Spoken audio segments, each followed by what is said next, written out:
Alright guys, welcome back to VALORANT News. Big roster rumours going down last night with some serious scrimbucks emerging from various practice sessions over the last few days. Demon1, rumour has it he may well be out of the NRG lineup. They've even been talking to Durka, we believe, over the last few days. But where might Demon1 go? Trialling apparently with Leviatan last night. What does that mean for their roster? Is Demon1 coming in on smokes, or is Aspas potentially available? Because if he is, that seriously raises questions on where he might end up for next season. Very much interested in your thoughts in the comments below. Hit the like button if you enjoy. Subscribe if you're new as always, I'd greatly appreciate it. Thanks for all the new support over the last few days. Smashing near enough to 71,000 subs already just a couple of days after we got to 70.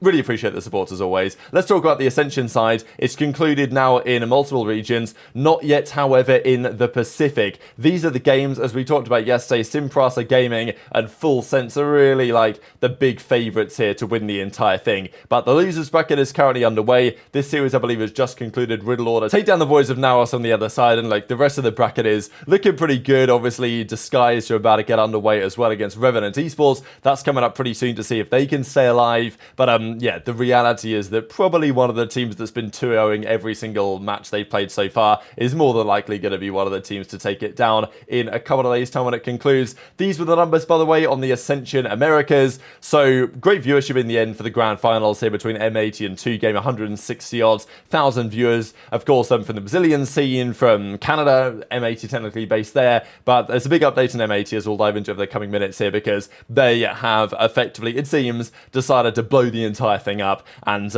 you know, it's a big deal, it's unfortunate, and we'll see that right about now. Firstly though, from Adam Adamu, I talk about him quite often over at the COD channel because he talks a bit about Toronto Ultra and their team over there, but of course he's also involved in Overactive Media with you know, Mad Lions, but also Movistar KOI in the Valorant side. And as he says, in 2025 we made Movistar KOI our priority, allocating budget and resources to build a winning team. Unfortunately, the damage in the past and the negative culture was established by previous owners have made players hesitant to join. Many are choosing to go elsewhere. Given the latest developments, we've decided to focus on building a winning culture first. To be competitive, we need to change the perception. That's why we're moving our teams to a larger, significantly upgraded facility in Berlin. We're also launching a program to develop and onboard new talent in both Tier 1 and Tier 2 Valorant, with a focus on team culture and synergy. Great buzzwords with the boys to compete at the highest level. It's clear that some people still don't recognize the new ownership of this team, and we're still dealing with the fallout from the previous administration's mistakes.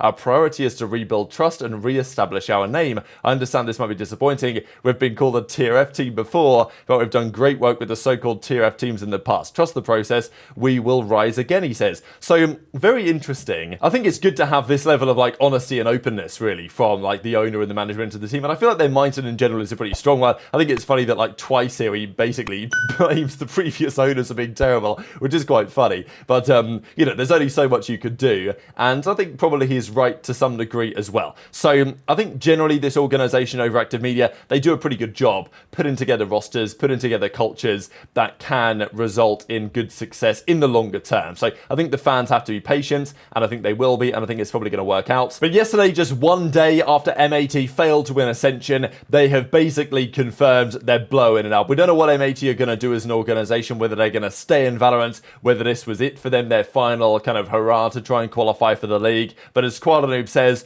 looking for a team for next season, any region, unrestricted free agent rights. So no buyouts involved, they're letting the players go. So it's just tricky to understand where these guys might end up, right? Whether QuadAnoob is going to get an offer. I think teams like Evil Geniuses should definitely think about it, whether QuadAnoob or some of these other guys could be available. The same for Nismo as well, as he says, grateful for the journey, didn't quite make it in the end, looking for a team unrestricted free agent. No other M80 players have tweeted this out yet, but for example, BCJ, who hasn't tweeted anything yet, if you go to his bio, it does actually say Valorant for question mark, so I think he might have, former M80, so he hasn't tweeted yet about being an unrestricted free agent, but I think it's quite clear that he's no longer there. So, yeah, the team is disbanding. It's pretty unfortunate, and it's just difficult to imagine. Like, only one or two of those guys is probably going to be able to land on a team that they're really happy with for next season. But, you know, it's just it's just cutthroat, isn't it? It's ruthless down there in Tier 2, and if you're not the winner, then you're the first loser, basically, as it were.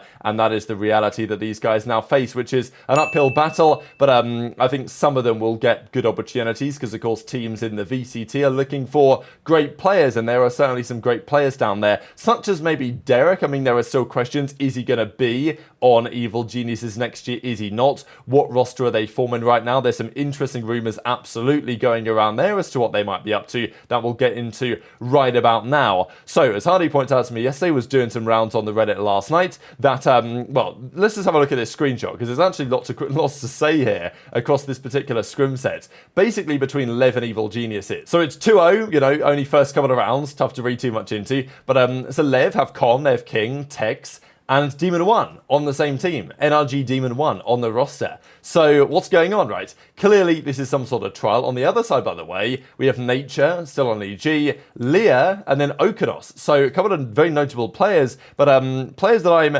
semi-surprised that EG are looking at. I think the big thing for me about EG is that Potter is still there, right? And I think this has been a question as to like what they did with Potter, what they were going to do with Potter. Of course, there were rumours that she might potentially join NRG. They might look at her as the coach instead. So, and you know, I'm pretty convinced that Potter would have had other offers, or someone would have said, hey, do you want to come and coach our team? I don't know. I'd have been surprised if they didn't. So maybe EG had to, you know, match a pay cut or match a pay bump or whatever the case is to keep her around, because she's rebuilding a roster again. And, you know, I'm not sure in my head whether Leah and Okanos are two players that I would have really seriously considered, but seems like EG are at least going to trial them. But this is the interesting part. King Tex Com, nobody else we can see here, so we don't know what's going on with Aspas. One of the theories might be here that Demon1 is replacing obviously Mazzino, maybe on like the controller or something, running the smokes, because Demon1 can do that. We know that when he won the World Championship was the MVP, very versatile player,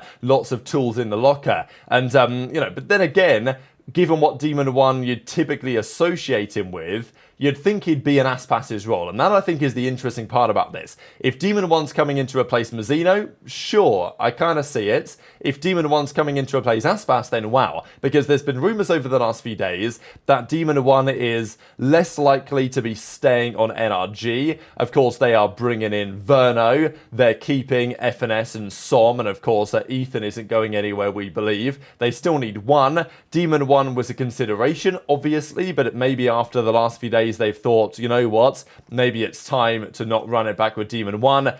Durka has been a name that's been floating around. Rocket Bullets, by the way, mentioning October the 7th, because that is the day where contracts can be kind of like signed and things can be announced. So yeah, rumour has it it's going to be pretty wild actually when that date comes. As he confirms in the replies, that's when the contracts expire basically. So the contracts are up on the 7th and therefore, you know, they can be signed to new teams from that date and beyond. Couple of spreadsheets then from Rocket Bullets here. This is one of the EMEA ones that he comes up with. Not too many changes here apart from Zeus getting now linked to Na'Vi. We know that he was briefly linked to Fnatic. They then said no. And Fnatic, it seems to have cut down quite substantially on what players they're considering to replace Durka in that lineup. But of course, on the Durka side, there is a potential likelihood. Mini, by the way, has been like heavily rumoured to be joining Gentlemates. That was the big report from Alejandro, I think, that he did yesterday. But this is the latest update here in the Americas. So Narrate still potentially linked to 100 Thieves. We're now talking about Durka joining NRG instead of Demon1 as a serious possibility. But Demon1 was, as of this spreadsheet, not really linked anywhere to be trialing. But apparently Lev is now where he's looking like. And Aspas is still considered to be uncertain, unknown. Pretty sure the U on here actually means like unlikely. So yeah, Aspas, according to Rocket Bullets, we can debate his, you know, how likely that is. But his belief is that it's unlikely that Aspas stays, which makes it more likely to me that Demon1 is potentially replacing Aspas in that roster, or at least is trialing to do so, rather than the other way around. It seems like Jorgamo to G2 is now the most likely. Oxy, therefore, would be staying on Cloud9. Rossi and Vic are now in conversation over there, so there's all sorts going on. Vinny, of course, was rumoured to Loud as potentially the IGL over there because he's Pancada's boy, basically, and now Xander linked to Sentinels too, based on the rumours over the last couple of days. So Xander could come in and run like the smokes, sure, but I think a genuine point of interest that I would have is whether Aspas is an option. Because if Aspas is no longer going to be on LEV, he's not happy with the team, not happy with the franchise, the organization or whatever, which organizations can actually target him and try and get him? Sentinels potentially have the room to make it work. I do think that Aspas and Zekken could work together on the same roster, and this whole Demon1 trialing with LEV thing definitely implies that is not an absolute impossibility. So very much intrigued to your thoughts in the comments below. This is just an interesting question right on what's going to happen with G2. And yeah, as we just saw, Leaf, Trent, Val and Jonah P staying. And then of course the rumours that potentially Icy gone and then Jorgamo in is seemingly a realistic possibility as it stands to try and make their roster even better going into next year. Even Valor Intel say off-season's getting a bit crazy, right? So now things are starting to kick up into gear. If you haven't hit the subscribe button yet, you know what to do. I don't need to mention it again. Com's like, look, you're copying my whole flow. We're pretty sure he's staying on LEV. Who his teammates are going to be, that's another question. So very much intrigued to your thoughts in the comments. Hit the like button if you enjoyed. Subscribe if you're new. Take care. And I'll see you next time.